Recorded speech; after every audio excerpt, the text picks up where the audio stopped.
السلام عليكم ورحمة الله وبركاته.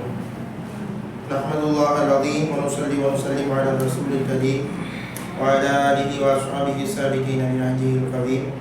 سبحانك لا علم لنا إلا ما علمتنا إنك أنت العليم الحكيم. وما بعد، فقد قال الله تعالى في كلامه القديم: أعوذ بالله من الشيطان الرجيم. بسم الله الرحمن الرحيم. إن أول بيت وضع للناس الذي ببكة مباركا وهدى للعالمين فيه آيات بينات مقام إبراهيم ومن دخله كان آمنا. وقال النبي صلى الله عليه وسلم: إن الله حرم مكة يوم خلق السماوات والأرض فهي حرام بحرام الله إلى يوم القيامة أو كما قال عليه الصلاة والسلام. கண்ணியத்திற்குரிய அல்லாஹ்வின் நல்லடியார்களே, அல்லாஹ் ஜல்ல ஷானஹு தஆலா இந்த உலகத்தை படைத்து உலகில் பலவிதமான ஜீவராசிகளையும் பல இனங்களையும் அமைத்திருக்கிறார். அவற்றில் ஒன்றை விட ஒன்றை அல்லாஹ் சிறப்புப்படுத்தி இருக்கிறார். தனக்கு விருப்பமானதாக சிலவற்றை தேர்ந்தெடுத்திருக்கிறார். ஒரு பூக்கை யஹ்லுகு மா யஷாஉ வ யஹ்தார். உங்கள் ரப்பு தான் விரும்பியவாறு படைத்தான், தான் விரும்பியவற்றை தேர்ந்தெடுத்துக் கொண்டான் என்று அல்லாஹ் குர்ஆனிலே சொல்கிறார். அப்படி அவன் தேர்ந்தெடுத்தவற்றிலே மனிதர்களிலெல்லாம் மிகச் சிறந்தவர்களாக நமது கண்மணியான முஹம்மது ரசூலுல்லாஹ் ஸல்லல்லாஹு அலைஹி வஸல்லம் அவர்களை தேர்ந்தெடுத்திருக்கிறார். அதே போல மாதங்களில் சிறந்த மாதமாக இந்த ரமதான் மாதத்தை தேர்ந்தெடுத்திருக்கிறார். இரவுகளில் சிறந்த இரவாக லைலத்துல் கத்ரை தேர்ந்தெடுத்திருக்கிறார். நேரங்களில் சிறந்த நேரமாக தஹஜ்ஜுடைய நேரத்தை தேர்ந்தெடுத்திருக்கிறார். இப்படியெல்லாம் தேர்ந்தெடுத்ததை போல இடங்களிலே மிக சிறந்த இடமாக மக்கமா நகரையும் அதில் உள்ள பைத்துல்லா எனும் தனது வீட்டையும் அல்லாஹ் தேர்ந்தெடுத்திருக்கிறார். அந்த மக்கமா நகரை அல்லாஹ் ஜல்ல ஷானஹு தஆலா அவனுக்கு விருப்பமான நேசமான ஊராக ஆக்கி வைத்திருக்கிறார். குர்ஆனிலே அல்லாஹ் அந்த மக்கமா நகரை குறித்து சொன்ன செய்தி இன்றைய தினம் ஓதப்பட்டிருக்கிறது.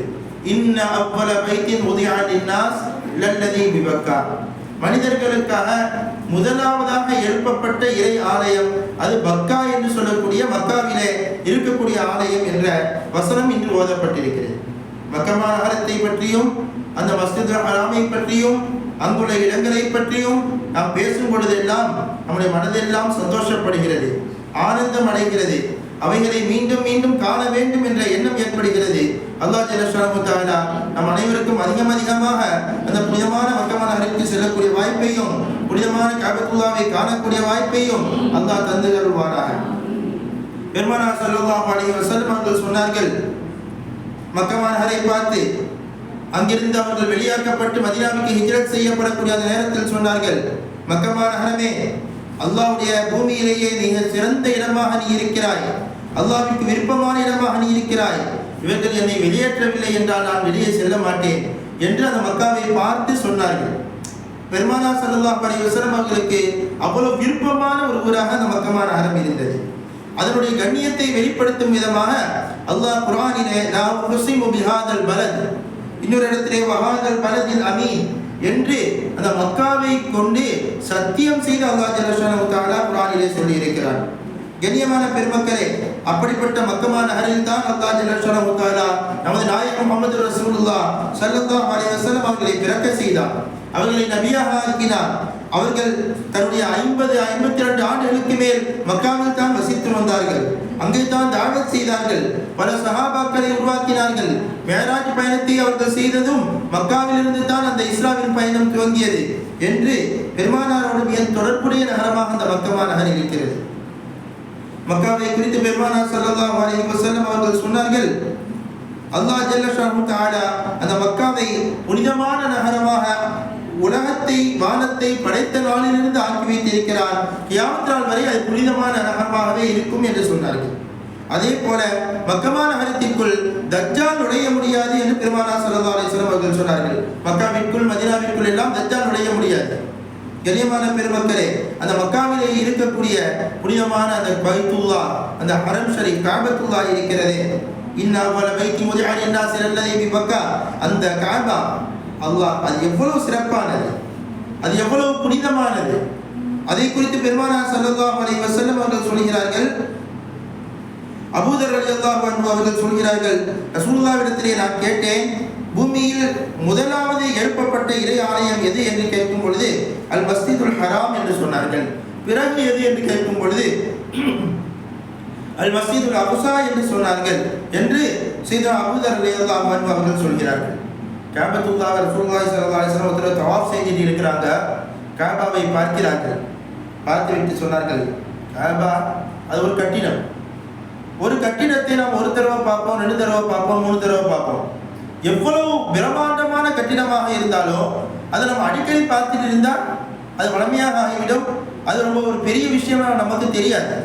ஆனால் கஅபத்துல்லாவை பொறுத்தவரை எத்தனை முறை அதை நாம் பார்த்தாலும் பார்க்க பார்க்க இன்னும் பார்க்க வேண்டும் என்ற ஆசையைத்தான் அதை அதிகப்படுத்தும்.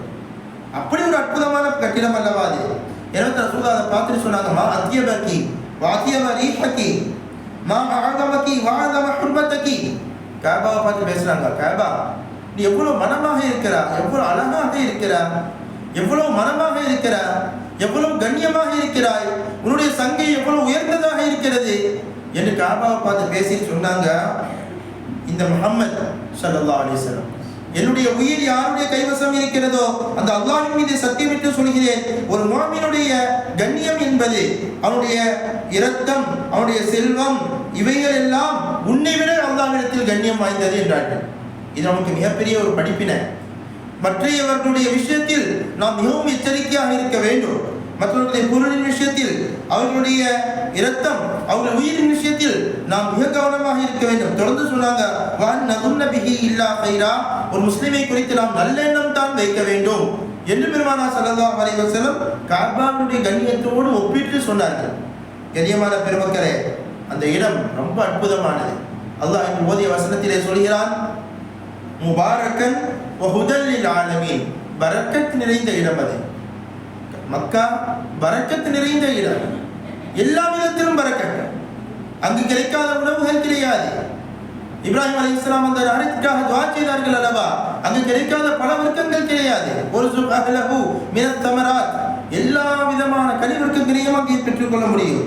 வ ஹுதல் லில் ஆலமீன், மக்களுக்கு அது ஹிதாயத் பெறக்கூடிய இடமாக இருக்கிறது என்று சொல்லிவிட்டு தொடர்ந்து சொன்னார், ஃபீஹி ஆயாத்துன் பய்யினாத், அங்கே தெளிவான அத்தாட்சி இருக்கிறது. அங்கே தெளிவான அத்தாட்சி இருக்கிறது. இந்த மக்காவின் ஒவ்வொரு இடமும் நமக்கு 1000 படிப்பினைகளை தந்து கொண்டிருக்கிறது. மக்காவினுடைய ஒவ்வொரு பகுதிகளும் ஃபீஹி ஆயாத்துன் பய்யினாத்துன் மகாமு இப்ராஹிம். அல்லாஹ் சொல்கிறான், மகாமு இப்ராஹிம். மகாமு இப்ராஹிம் என்பது என்ன? ஒரு கல். இப்ராஹிம் அலைஹிஸ்ஸலாம் காபாவை கட்டும் பொழுது அதற்கு மேல் ஏறி நின்று கட்டிய ஒரு கல். அவர்களுடைய கால் பாதம் அதிலே பதிந்திருக்கிறது. அதை குறித்து அல்லாஹ் சொல்கிறான், ஃபீஹி ஆயாத்துன் பய்யினாத், அங்கே தெளிவான அத்தாட்சி இருக்கிறது என்று சொல்கிறான். என்ன அத்தாட்சி இருக்கிறது? இப்ராஹிம் அலைஹிஸ்ஸலாத்தினுடைய அந்த தியாகத்தை நாம் அங்கே நினைத்து பார்க்கிறோம். அந்த காபாவை கட்டுகிறார்களே, அல்லாஹ் சொன்னதற்காக உறுதியோடு இஹ்லாஸான முறையில் காபாவை கட்டுகிறார்கள். அதில் இன்னொரு படிப்பினே இருக்குது. காபாவை கட்டுறது எவ்வளோ பெரிய சேவை, எவ்வளோ பெரிய பணி. அல்லாஹ் அவங்களுக்கு எவ்வளோ பெரிய வாய்ப்பை கொடுத்தா. அதை செய்து முடித்ததும் அவர்கள் அல்லாஹ்விடத்தில் துஆ கேட்டார்கள். அல்லாஹ் குர்ஆன்ல சொல்றான், இப்ராஹிமுல் கவாயித மினல் பைத்தி வ இஸ்மாயில். இப்ராஹிம் அலைஹிஸ்ஸலாம் இஸ்மாயில் அலைஹிஸ்ஸலாம் காபாவை கட்டி முடிச்சதும் அல்லாஹ்விடத்தில் துஆ செய்தார்கள், ரப்பனா தகப்பல் மின்னா, யா அல்லாஹ் நான் காபாவை கட்டிட்டோம், இதை எங்கள்கிட்ட நீ கபூல் செய்வாயாக. நாம் செய்யக்கூடிய ஒவ்வொரு அமலிலும் இந்த துஆ இருக்க வேண்டும் என்பதை அந்த மகாம் இப்ராஹிம் ஒவ்வொரு பார்வையிலும் நமக்கு படித்து தருகிறது. நாம் ஒரு அமலை செய்கிறோமா, தொழுகிறோமா, நோன்பு பிடிக்கிறோமா, நான் நிறைய அமல் செஞ்சுட்டேன் பெருமைப்படுவதல்ல, என்னுடைய அமலை அல்லாஹ் கபூல் செய்ய வேண்டும், அல்லாஹ் ஏற்றுக்கொள்ள வேண்டும் என்ற எண்ணம் நமக்கு வர வேண்டும் என்பதை மகாம் இப்ராஹிம் நமக்கு கற்றுத் தருகிறது. கண்ணியமான பெருமக்களே, அதே போல அங்கே நாம் பார்க்கிறோம் சஃபா மருவா. சஃபா என்பது ஒரு மலைக்குன்று, மருவா என்பது ஒரு மலைக்குன்று. அதற்குள் எத்தனை பாடங்கள் நமக்குள் பதிந்திருக்கிறது. சஃபாவையும் மர்வாவையும் குறித்து அல்லாஹ் சொல்லும் பொழுது, இன்ன சஃபா வல் மர்வத மின் ஷஆயிரில்லாஹ், சஃபாவும் மர்வாவும் அல்லாஹ்வின் அத்தாட்சிகளில் நின்றும் உள்ளது என்கிறார். எவ்வளவு பெரிய பாடத்தை அது தருகிறது. ஒரு பெண்மணி ஹாஜர் அலைஹிஸ்ஸலாம், இப்ராஹிம் அலைஹிஸ்ஸலாத்துடைய மனைவி ஹாஜர் அலைஹிஸ்ஸலாம் ஒரு பெண்மணி. அவங்க பத்திரம் குழந்தை இஸ்மாயில் அலைஹிஸ்ஸலாம். நமக்கு எல்லாம் தெரிந்த வரலாறு, வரலாற்றுக்குள் செல்வதற்கான நேரம் இல்லை. 2 பேரையும் அல்லாஹ்வின் கட்டளைப்படி அந்த காபாவுக்கு பக்கத்தில் அந்த மக்கா இருக்கக்கூடிய அந்த பகுதியில் செய்தா இப்ராஹிம் அலைஹிஸ்ஸலாம் விட்டுட்டு போறாங்க. எதுவும் இல்லை, தண்ணி இல்லை, மக்கள் இல்லை, யாரும் இல்லை. கைரிதி ஸர்இன், புல் பூண்டுகள் கூட இல்லாத இடத்திலே விட்டு செல்கிறார்கள். அந்த பெண்மணி கேட்குறாங்க, இப்படி இந்த இடத்துல எங்களை விட்டுட்டு போறீங்களே ஏன்? எதுவும் பதில் சொல்லாம இப்ராஹிம் அலைஹிஸ்ஸலாம் போயிட்டுக்கிறாங்க. ஒரே கேள்வித்தான் அந்த பெண்மணி கேட்டார்கள், அல்லாஹு அமரக பிஹாதா, இப்படி செய்யுமாறு அல்லாஹ் உங்களை ஏவினானா? ஒத்தரும் இல்லாத இடம், நம்ம ஊரை எடுத்துக்கிறோம், எவ்வளவு மக்கள் இருக்கிறாங்க, ஆனா ஒரு நிமிஷம் நம்மளால வீட்டுல தனியா இருக்க முடியுதா? பயம் வந்துடுது. ஆனா ஒத்தரும் இல்லாத, புல் பூண்டுகள் இல்லாத, கனிவர்க்கங்கள் இல்லாத, தண்ணீர் கூட இல்லாத ஒரு பூமி. அல்லாஹு அமரக பிஹாதா, இந்த இடத்துல இப்படி என்னையும் என் பச்சிலம் பிள்ளையையும் விட்டுட்டு போகுமாறு அல்லாஹ் கட்டளையிட்டானா? இப்ராஹிம் அலைஹிஸ்ஸலாம் நான் ஆமாண்டாங்க. இதன் லாயும் தையனா, சரி அப்ப நீங்க போங்க, அல்லாஹ் எங்களை கைவிட மாட்டான். சஃபாவையும் மர்வாவையும் பார்க்கும் பொழுது அதற்கு மத்தியில் நாம் சஃபா மர்வாவிற்கு மத்தியில் சஹீ செய்யக்கூடிய நேரத்தில் இந்த ஹாஜர் அலைஹிஸ்ஸலாம் அவங்களுடைய தியாகம் நமக்கு நினைவு வர வேண்டும். பிள்ளைக்கு தண்ணீர் தேடி இங்கிருந்து அங்கு ஓடினார்களே, அங்கிருந்து இங்கு ஓடினார்களே, அந்த தியாகத்தை நாம் சிந்தித்து பார்க்க வேண்டும். கடைசியில் அங்கே எங்கேயுமா ஓடினாங்க, 7 தடவை ஓடினாங்க. கடைசியில் அல்லாஹ் ஜல்லஷானஹு தஆலா இஸ்மாயில் அலைஹிஸ்ஸலாத்துடைய கால் பாதத்து பக்கத்தில் ஜிப்ரீல் அலைஹிஸ்ஸலாம் இறக்கையால் அடித்தார்கள் என்று சொல்லப்படுகிறது. எனவே அதிலிருந்து அல்லாஹ் தண்ணீர் ஊற்றை வெளிவர செய்தார். தண்ணி இல்லை, தண்ணி இல்லைன்னா என்ன நடக்கும்? என்ன வாழ முடியுமா? தண்ணீர் இல்லாமல் வாழ முடியுமா? ஆனால் எதையும் சிந்திக்காமல் அல்லாஹ்வின் மீது அந்த பெண் வைத்த தவக்குல், அங்கே தண்ணீர் ஊற்று வந்தது. அதுதான் இன்றும் நாம் பழகி கொண்டிருக்கக்கூடிய ஜம்சம் நீர். ஜம்சம் நீரை குறித்து ரசூலுல்லாஹி ஸல்லல்லாஹு அலைஹி வஸல்லம் சொன்னார்களே, மாஉ ஜம்சம் லிமா ஷுரிப லஹு, ஜம்சம் நீர் எதற்காக பருகப்படுகிறதோ அதற்கெல்லாம் அது கிடைக்கும். எந்த நியத்துல ஜம்சம் தண்ணி குடிக்கிறோமோ அதை அல்லாஹ் நிறைவேற்றுவான் என்றார்கள் நமது நாயகம் ஸல்லல்லாஹு அலைஹி வஸல்லம். துஆமு துஅமின் வ ஷிஃபாஉ சுக்மின், ஜம்சம் தண்ணி, தண்ணி தான குடிச்சா நம்முடைய பசியும் தீரும். பசியும் தீரக்கூடிய உணவாக அல்லாஹ் அதை ஆக்கினார். வ ஷிஃபாஉ சுக்மின், நோய்க்கு அல்லாஹ் அதை நிவாரணமாக ஆக்கினார். அந்த ஜம்சம் தண்ணீர், அதை குடிக்கும் பொழுதெல்லாம் அந்த பெண்மணியுடைய தியாகத்தை நாம் நினைத்து பார்க்க வேண்டும். கண்ணியமான பெண்மக்களே, அப்படிப்பட்ட ஜம்சம் தண்ணீர் அங்கே இருக்கிறது. அதே போல அந்த புனிதமான மக்கமான நகரத்திற்குள் நாம் இருக்கும் பொழுது, நாம் தவாஃப், காபாவை தவாஃப் செய்ய ஆரம்பிக்கும் பொழுது ஹஜருல் அஸ்வத் கிட்டே ஆரம்பிப்போம். ஹஜருல் அஸ்வத் எவ்வளவு அற்புதமான ஒரு கல், சுவனத்து கல். அது சுவனத்து கல். அது அந்த கல்லை குறித்து பெருமானார் ஸல்லல்லாஹு அலைஹி வஸல்லம் அவர்கள் சொன்னார்கள், இன்ன மஸ்ஹல் ஹஜருல் அஸ்வத் வ ருக்னுல் யமானி, ஹஜருல் அஸ்வதை தொடுவதும் ருக்னுல் யமானியை தொடுவதும் யஹுத்தானில் ஹதாயா ஹத்தா, மனிதனுடைய பாவத்தை அப்படியே அழித்துவிடும் என்று சொன்னார்கள். ஹஜருல் அஸ்வத், ருக்னுல் யமானி நம்முடைய பாவத்தை அழிக்கக்கூடியது. அந்த ஹஜருல் அஸ்வதுக்கும் ருக்னுல் யமானிக்கு மத்தியில பெருமானார் ஸல்லல்லாஹு அலைஹி வஸல்லம் அவர்கள் ரப்பனா ஆத்தினா ஃபித் துன்யா ஹஸனா வ ஃபில் ஆখিরাতি ஹஸனா வ கினா அஸாபன் நார் என்ற துஆவை ஓதுவார்கள் என்று ஹதீஸில் வருது.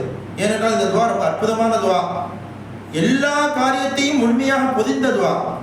இந்த உலகத்தினுடைய எல்லா நன்மைகளையும் தந்திரு, மறுமையினுடைய எல்லா நலவுகளையும் தந்திரு, நரகத்திலிருந்து எங்களை பாதுகாத்து விடு, எல்லா செய்திகளும் உள்ளடக்கிய துஆ என்பதால் இந்த துஆவை நாம் அதிகமாக எல்லா நேரங்களிலும் ஓதிட்டு வரணும்.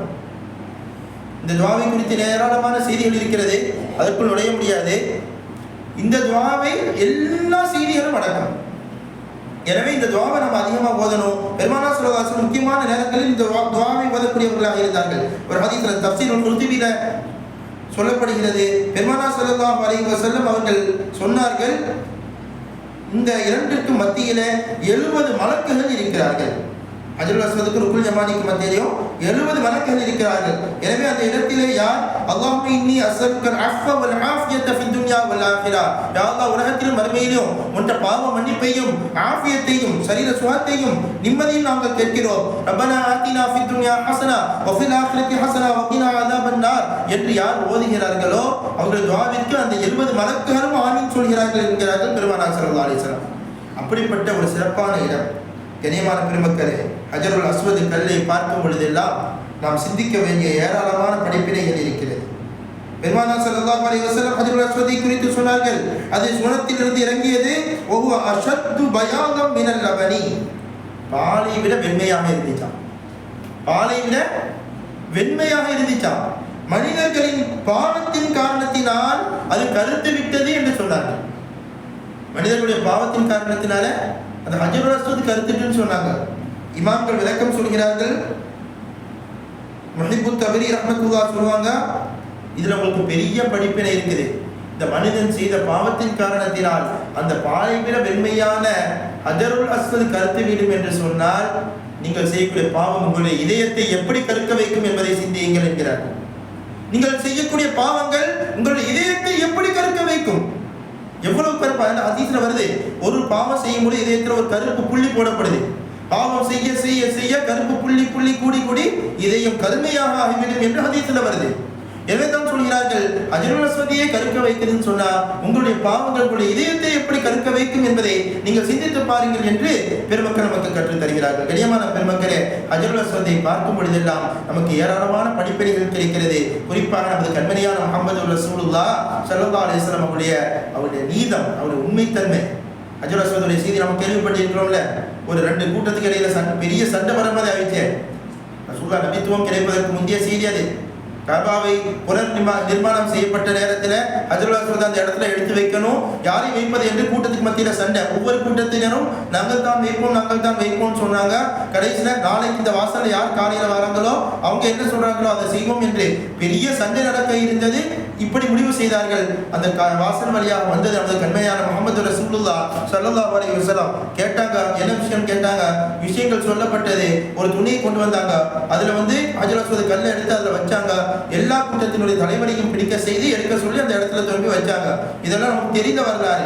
இந்த ஹஜருல் அஸ்வதை பார்க்கும்போது நாயகத்தினுடைய நீதத்தன்மை, அவர்களின் நியாயம், மக்களுக்கு மத்தியில் அவர்கள் ஏற்படுத்திய ஒற்றுமை, மக்களுக்கு மத்தியில் அவர்கள் ஏற்படுத்திய இணக்கம், இவைகள் எல்லாம் ஹஜருல் அஸ்வத் நமக்கு தரக்கூடிய பாடமாக இருக்கிறது. கண்ணியமான பெருமக்களே, அதே போல அந்த புனிதமான மக்கமா நகரத்திற்குள் நாம் செல்லும் பொழுது உம்ராவிற்காக ஹஜ்ஜிற்காக இஹ்ராம் கட்டியதும் நாம் அங்கே ஓதக்கூடிய அந்த அற்புதமான கல்வியா, அல்லாஹு அக்பர், எவ்வளவு அற்புதமானது! எத்தனை எத்தனை பாடல்கள், எத்தனை இசைகளை கேட்டாலும் அந்த தல்பியாவுக்கு இணையாக ஏதாவது வருமா? எவ்வளவு அழகானது! லப்பைக் அல்லாஹும்ம லப்பைக், எவ்வளவு இனிமையான அந்த வார்த்தைகள். யா அல்லாஹ், முழுக்க முழுக்க ஏகத்துவத்தை, தௌஹீதை போதிக்கக்கூடியது. யா அல்லாஹ், லப்பைக் அல்லாஹும்ம லப்பைக், அல்லாஹ் உன்னிடத்திலேயே நான் சரணடைந்து விட்டேன். லப்பைக லா ஷரீக லக லப்பைக், உனக்கு எந்த இணையும் இல்லை, உன்னிடத்திலேயே நான் சரணடைந்து விட்டேன். இன்னல் ஹம்த வன் நிஅமத லக வல் முல்க், எல்லா புகழும் உனக்குத்தான், எல்லா நிஅமத்தும் உனக்குத்தான், எல்லா அரசாட்சியும் உனக்குத்தான். லா ஷரீக லக், உனக்கு எதிலும் யாரும் கூட்டு கிடையாது என்ற அந்த ஏகத்துவ முழக்கத்தை நாம் அங்கே காபாவுக்கு முன்னால் இந்த இஹ்ராமிலே நாம் மொழியக்கூடிய அந்த வார்த்தைகள், அல்லாஹு அக்பர். கண்ணியமான பெருமக்களே, இப்படி மக்காவை குறித்து நாம் சிந்தித்து பார்ப்போமே ஆனால் ஒவ்வொரு இடமும் நமக்கு ஆயிரம் பாடங்களையும் படிப்பினைகளையும் தந்து கொண்டிருக்கிறது. அவைகளை பார்த்தால் பார்க்க பார்க்க பரவசத்தை தந்து கொண்டே இருக்கும். எத்தனை முறை பார்த்தாலும் மீண்டும் மீண்டும் மீண்டும் பார்க்க வேண்டும் என்ற எண்ணத்தை ஏற்படுத்தி கொண்டே இருக்கும். அப்படிப்பட்ட புனிதமான அற்புதமான பூமி அது. இஹ்ராமை கட்டிக்கொண்டு இந்த காபாவிற்கு முன்னால் நிற்கக்கூடிய காட்சி, இஹ்ராமை கட்டிக்கொண்டு அந்த காபாவுக்கு முன்னாடி வெள்ளையன் கருப்பன் யார் எவர் எந்த வித்தியாசமும் கிடையாது, அனைவரும் சமம் என்று அங்கே நிற்கக்கூடிய அந்த காட்சி நாளை வறுமையிலே அல்லாஹ்விற்கு முன்னால் சன்னிதானத்தில் நிற்கக்கூடிய அந்த மஹ்ஷரின் காட்சியை நமக்கு நினைவுபடுத்தும். இப்படி அங்கே இருக்கக்கூடிய ஒவ்வொன்றையும் நாம் சிந்தித்து பார்க்க வேண்டும். எல்லாம் வல்ல அல்லாஹ் ஜல்லஷானஹு தஆலா அந்த புனிதமான காபத்துல்லாவை மீண்டும் மீண்டும் காணக்கூடிய தௌஃபீக்கை நமக்கு எல்லாம் தருவானாக. ஹஜ் செய்யக்கூடிய பாக்கியத்தை தருவானாக, உம்ரா செய்யக்கூடிய பாக்கியத்தை தருவானாக, தவாஃப் செய்யக்கூடிய பாக்கியத்தை தருவானாக. அல்லாஹ் ஜல்லஷானஹு தஆலா நம்முடைய உடலிலே ஆரோக்கியத்தை தருவானாக, உடல்ல ஆரோக்கியத்தை தருவானாக. நம்முடைய அமல்களை செய்யணும்னா உடல்ல நல்ல ஆரோக்கியம் வேணும். அல்லாஹ் ஜல்லஷானஹு தஆலா எல்லோருக்கும் நல்ல ஆரோக்கியத்தை கொடுப்பானாக, சரீர சுகத்தை கொடுப்பானாக. அல்லாஹ் ஜல்லஷானஹு தஆலா நம்முடைய உயிரின் மேலான கண்மணி நாயகம் ஸல்லல்லாஹு அலைஹி வஸல்லம் புனிதமான ரவுதா ஷரீஃபை மீண்டும் மீண்டும் காணக்கூடிய தௌஃபீக்கை தருவானாக, அதை ஜியாரத் செய்யக்கூடிய பாக்கியத்தை தருவானாக. இந்த நல்ல நேரத்திலே துஆ செய்து கொண்டு எனது வார்த்தைகளை நிறைவு செய்கிறேன். வாஹிர் தஅவானா அல்ஹம்துலில்லாஹி ரப்பில் ஆலமீன். வஸ்ஸலாமு அலைக்கும் வரஹ்மத்துல்லாஹி வபரகாத்துஹு.